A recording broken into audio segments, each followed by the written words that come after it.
వేదిక యూట్యూబ్ వీక్షకులందరికీ నమస్కారం. నేను మీ డాక్టర్ నవలపల్లి మహేష్ చంద్ర భరద్వాజ్ను, కన్సల్టెంట్ను, ట్రైనర్ అండ్ ఆస్ట్రో బుక్ రైటర్ను, హైదరాబాద్ నుంచి. మనిషి ఆర్థికంగా డెవలప్మెంట్ కావాలంటే ఏం చేయాలి? Financial development. ప్రతి మనిషి కష్టపడుతుంటారు. ప్రతి ఒక్కళ్ళు ఎంత ధనవంతుడైనా కూడా తను ఇంకా ఇంకా సంపాదించాలని కోరుకుంటాడు. ఇప్పుడున్న ఆస్తికి ఇంకా పదింతలు చేయాలని ఆలోచిస్తారు. ప్రతి ఒక్కళ్ళు కూలి దగ్గర నుంచి ఎవ్వరు ఏ పని చేసుకున్న ప్రపంచంలో ప్రతి ఒక్కళ్ళు కూడా ప్రస్తుతం తాము ఉన్న స్థితి నుంచి ఇంకా బాగా డెవలప్ కావాలి, ఇంకా బాగా మంచిగా ఉండాలి, ఇంకా బాగా డబ్బులు సంపాదించాలనే ఒక కోరిక ఉండడం చాలా చాలా చాలా సహజం. కోర్స్ పైకి ఎవరైనా కొంతమంది ఏ విధంగా నీతులు గీతులు చెప్పినా, ఇంకేమైనా చెప్పినా కూడా దాన్ని అంతా మనం కన్సిడర్ చేయొద్దు, లెక్కలకు తీసుకోకూడదు. కానీ ప్రతి ఒక్కరికి మాత్రం నిజంగా కూడా ధనం అనేది మనిషి జీవితానికి ఇంధనం. మనిషి బతకాలంటే గాలి పీల్చుకొని బతకలేడు. ఖచ్చితంగా పైసలు కావాల్సిందే, డబ్బులు కావాల్సిందే దేనికైనా. సో ఇక్కడ ఈ కేవలం ఒక డెవలప్ కావాలి, బాగా మంచిగా ఉండాలి, అందరికన్నా తన సర్కిల్‌లా, తోడి బంధువులల్లా, క్లాస్‌మేట్లల్లా, అందరి ఫ్రెండ్స్‌ల సర్కిల్‌లా, ఊర్లా లేకుంటే ఒక రాష్ట్రంలో, దేశంలో అందరికన్నా నేను బాగా పైకి రావాలని కోరిక ఉంటే సరిపోదు. కానీ ఆ కోరికను అమలు పరచడంలో ఈ పంచపాండవుల యొక్క తత్వాన్ని, నేచర్‌ను ఎప్పుడైతే అబ్జర్వ్ చేసుకుంటావో, ఎప్పుడైతే అన్వయించుకుంటావో, ఎప్పుడైతే జీర్ణం చేసుకుంటావో వాళ్ళ యొక్క స్వభావాన్ని, అప్పుడు ఖచ్చితంగా మనిషి తాత్కాలికంగా కాస్త కష్టాలు అనుభవించినా, దీర్ఘకాలంలో చాలా చాలా సుఖంగా ఉంటారు. ఇది ఎలా అంటే, ఈ పంచతత్వాలల్లా, పంచభూతాలల్లా అందరికన్నా పెద్దవాడు ధర్మరాజు. పంచ పంచ పాండవులలో అందరికీ పేర్లు చెప్పక్కర్లేదు. ఎవరి తర్వాత ఎవరనేది కూడా చెప్పక్కర్లేదు. ఈ ధర్మరాజు ఏం చెప్తున్నా, ఆయన జీవితం ఏం చెప్తుందంటే, నువ్వు ఏ పని చేసినా ఇతరులకు నష్టం, హాని కలిగించని విధంగా ఉండాలి. న్యాయ, ధర్మం అంటూ ఉండాలి. అంటే నీ పాజిటివ్ యాటిట్యూడ్. నువ్వు ఏ పనైనా చెయ్యి. అది ఇతరులకు ఏ విధమైన హాని, నష్టం జరగకూడదు. ఎటువంటి ఇబ్బంది కలగకూడదు. తర్వాత అంటే ఇక ఈ కాలంలో నీతి నిజాయితీలు పట్టుకొని అంటే మడి కట్టుకొని కూర్చుంటే మనిషి డెవలప్ కాడు. ఒక మనిషి సక్సెస్‌కు కొలమానం ఏందంటే అతను సంపాదించిన డబ్బులే అతను చేసిన సక్సెస్‌కు ఒక విలువ అంటూ ఉంటది. అలాగే ఇస్తున్నారు సమాజం, media, whatever it may be, society.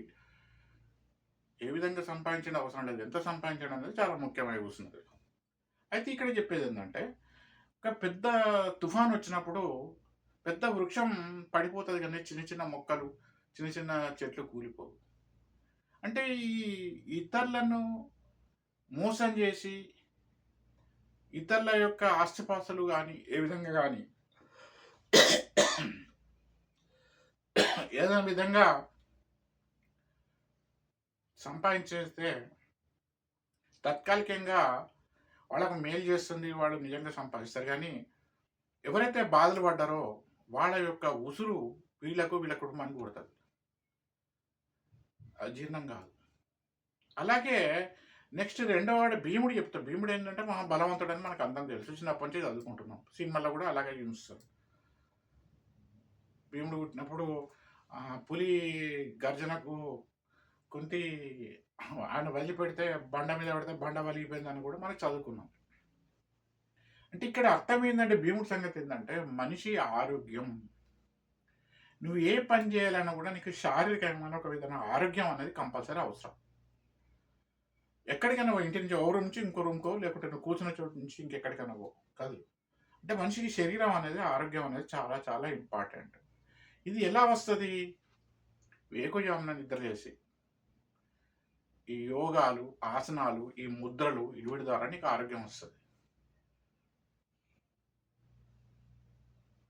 అది భీముని యొక్క కథ చెప్తది. నెక్స్ట్ అర్జునుడు. అర్జునుడికి ఆ చెట్టు మీద పక్షి యొక్క కన్నుల బాణం కొడతాడు. మిగతా వాళ్ళు ఎవ్వరు సక్సెస్ కారు. ఒక అర్జునుడు మాత్రం సక్సెస్ అవుతాడు విలువిద్యలో. అంటే దాని యొక్క అర్జున్ యొక్క ఈ వృత్తాంతం ఏం చెప్తుందంటే, నువ్వు చేసే ఏ పనులైనా కాన్సంట్రేట్ చెయ్యి. నీ మనస్సు కేంద్రీకరించి అంకిత భావంతోనే ఆ పని చెయ్యి. అంకిత భావంతో పని చేసినప్పుడు అది మంచి రిజల్ట్స్ వస్తది. అవతల వాడు సాటిస్ఫై అయితాడు. నీకు మళ్ళా తర్వాత పనులు దొరుకుతాయి. పని సరిగ్గా పని చేయనోనికి ఇంకోడు పని చెప్పడు కదా! సో, ఈ అర్జున్ యొక్క వృత్తాంతం ఏం చెప్తుందంటే, నీకు లభించిన వృత్తి, భగవంతుడు నీకిచ్చిన ప్రొఫెషన్, వృత్తి ఏదైనా గానీ, అది కాస్త కాన్సంట్రేషన్‌తోని పని చేయాలి. డ్రైవింగ్ చేసుకుంటూ అటు ఇటు దిక్కులు చూస్తే యాక్సిడెంట్ అయితది. ఓసారి ఎదుటోని నిర్లక్ష్యం కూడా మనకు ప్రమాదం తీసుకొచ్చి పెడుతుంది. అందువల్ల నువ్వెప్పుడు నీ మైండ్ కాన్సంట్రేషన్ చేసి ఉండాలి. ఇంట గాని, బయట గాని. అది ఏ విషయంలోను గాని మైండ్ కాన్సంట్రేషన్. పరధ్యానం పనికిరాదు. ఈ నాలుగోది సహదేవుని వృత్తాంతం ఏం చెప్తుందంటే, ఆయనే వర్షంలో ప్రయాణం చేస్తే చినుకులు పడకుండా ప్రయాణం చేసేవాడనక ఎక్కడో చదువుకున్నాం, విన్నాం. దాని యొక్క అర్థం ఏందంటే, వర్షంలో పోతే మనిషి తడవడు అన్నది కాదు అర్థం అక్కడ. సందర్భానుసారంగా నువ్వు ఎదుర్కొన్న పరిస్థితులకు అనుగుణంగా కాస్త ఫ్లెక్సిబిలిటీ ఉండి, కాస్త కామన్ సెన్స్ ఉపయోగించి పని చేసుకోవాలని ఉన్నది. Common sense. నువ్వు ఎక్కడికో పోవాలని ఒక రైల్వే స్టేషన్‌కి రైలు మిస్ అయిపోయింది. బస్సుకోవాలి. ఇంకా అర్జెంట్ అయితే ఏదైనా జీపో, కారో, టాక్సీ ఎంగేజ్ చేసుకొని పోవాలి. కానీ పని విరమించకూడదు. అది నకులుని యొక్క వృత్తాంతం చెప్తున్నది. ఇంకా చివరి వాడైన సహదేవుని వృత్తాంతం ఏం చెప్తుందంటే, మహాభారత యుద్ధానికి ముహూర్తం సహదేవుడు పెట్టాడట. దీనికి సంబంధించిన ఆధారాలు నా దగ్గర ఏం లేవు. ప్రూఫ్ మీ అందరికి చూపెట్టడానికి. నేను విన్నాను. పెద్దలు చెప్పారు. సో, దీని యొక్క అర్థం ఏందంటే, నువ్వు ఏ పని చేసినా కూడా నీకు దైవం యొక్క అనుకూలత కంపల్సరీ. నీ పని సక్సెస్ కావాలంటే నీ డబ్బులు గానీ, నీ సోషల్ స్టేటస్ గానీ, నీ పదవి గానీ, నీ యొక్క వయస్సు గానీ, ఇంత పొడుగు డిగ్రీలు గానీ, నీ అర్హత గానీ ఇవన్నీ ఏవి పనిచేయవు. నీ అనుభవం పనిచేయదు. నీ స్కిల్ పనిచేయదు. నీ ఎక్స్‌పీరియన్స్ పనిచేయదు. నువ్వు చేసే పని సక్సెస్ కావాలంటే ఖచ్చితంగా నీకు దైవం యొక్క అనుకూలత కంపల్సరీ. తీగల్ల కరెంట్ లేకుంటే లైట్ వెలగదు, ఫ్యాన్ తిరగదు. అలాగే స్టవ్ మీద పెట్టిన నువ్వు వండుకోవాలన్నా కూడా కింద గ్యాస్ అనేది కంపల్సరీ సపోర్ట్ చేయాలి. గ్యాస్ లేకుంటే సిలిండర్ ఎంప్టీ అయితే నువ్వు వంట వండుకోలేవు. ఇది కూడా అలాగే నువ్వు ఏ పని చేసినా నీకు దైవం యొక్క సపోర్ట్ కంపల్సరీ. దీనికి ఏం చేయాలి? పూజలు పునస్కారాలు చేయాలి. తరచుగా మన సనాతన ధర్మంలో చెప్పిన గుళ్ళు మాత్రమే వెళ్ళాలి. ధర్మంలో అనేక మంది దైవాలు ఉన్నారు కదా! ఆ దైవాలకు సంబంధించిన మన ధర్మంలో అనాదిగా మన పూర్వీకులు పెద్దలు పూజించిన వాటికి సంబంధించిన పూజలు పునస్కారాలు చేయాలి. ఆడికి సంబంధించిన గుళ్ళు గోపురాలకు వెళ్తే నీ మైండ్ పనిచేస్తుంది. నీ శరీరంలోని చక్రాలు అనేది చాలా యాక్టివేట్ అవుతుంది. అవి ఆరోగ్యంగా పనిచేస్తాయి. అప్పుడు మాత్రమే slow and steady wins the race అన్నారు. Slow and steady wins the race. నువ్వు ఒకటేసారి 10 మెట్లు ఎక్కి ఫస్ట్ ఫ్లోర్‌కి చేరుకోలేవు. Step by step.